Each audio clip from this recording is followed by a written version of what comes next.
Hello everyone, good morning, welcome back to my another blog.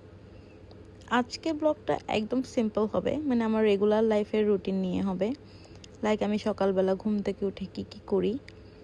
এখন আমি সকালবেলা ঘুম থেকে উঠে শাওয়ারটা নিয়ে দেন আমি আমার চুল শুকাচ্ছিলাম, মানে আমি রেডি হচ্ছিলাম বেসিক্যালি, কারণ আজকে আমার ছিল ইন্টার্নশিপ। মানে রেগুলার লাইফ এখন আমার এরকমই হয়, ঘুম থেকে উঠে তাড়াতাড়ি করে রেডি টেডি হয়ে দেন আবার বের হতে হয়। তো এই তো আমি অফ ক্যামেরায় চুলটা শুকাই ফেলছি, যেহেতু ক্যামেরায় আসলে সব কিছু ধরে ধরে কাজ করা সম্ভব না, কারণ অনেক তাড়াহুড়ায় থাকা হয়। অ্যান্ড আমি নাস্তা করা থেকে শুরু করে, মানে নাস্তা রেডি আমি একসাথেই করতেছিলাম, যেহেতু সময় ছিল না, একদম কম সময় ছিল। তো আমি তাড়াতাড়ি করে রেডি হচ্ছিলাম। আর সবচেয়ে মজার কথা হচ্ছে, মানে কষ্টের কথা হচ্ছে, আজকে আমার কাজ বাট আমার হাজব্যান্ডের অফ ডে। তো এই জিনিসটা অনেক বেশি কষ্ট। যারা যারা যে আপুরা অথবা ভাইয়ারা এই ধরনের সিচুয়েশন ফেস করেন, ওরা অবশ্যই জানেন এই সিচুয়েশনটা অনেক বেশি কষ্টের। বাট আর কি করার, রেগুলার লাইফ তো এভাবেই যাবে। বাট আমার একদমই ইচ্ছা করতেছিল না। ওইটা আমার চেহারা দেখেই আপনারা বুঝতে পারবেন, একদম ইচ্ছা করতেছিল না। বাট কি আর করার, যেতে তো হবে।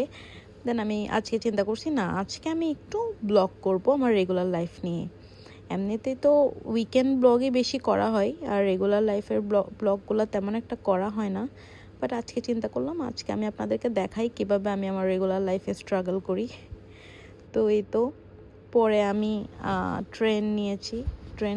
ট্রেনে মানে ট্রেনে যাওয়া আসা করতে হয়, যেহেতু অনেক অনেক ডিস্টেন্স।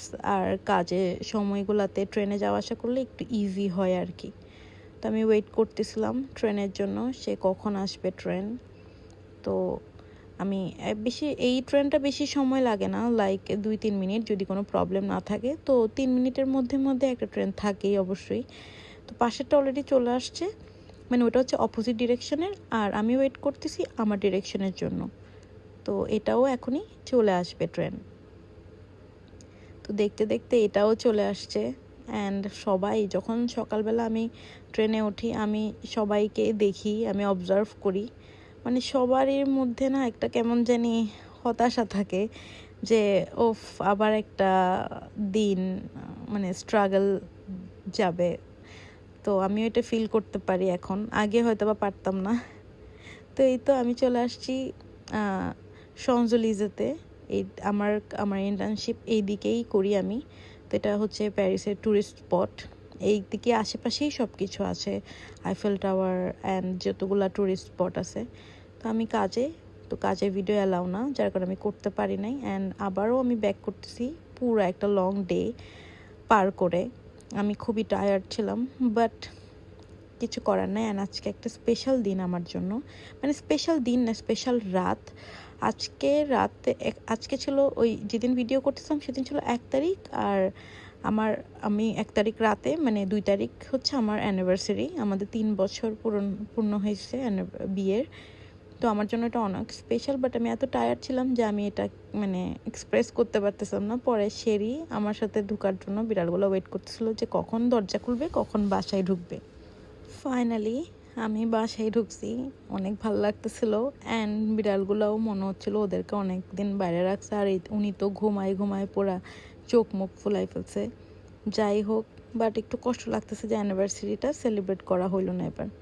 বাট পরে দেখি যে না, শাহরুখ ডেকোরেশন করে রাখছে টুকটাক, মানে কেক টেক নিয়ে রাখছে।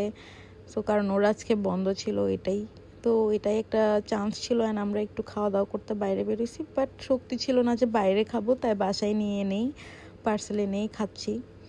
তো এই তো এভাবেই আমার একটা রেগুলার জীবন, যদিও এটা স্পেশাল দিন ছিল, বাট রেগুলারভাবেই গেছে।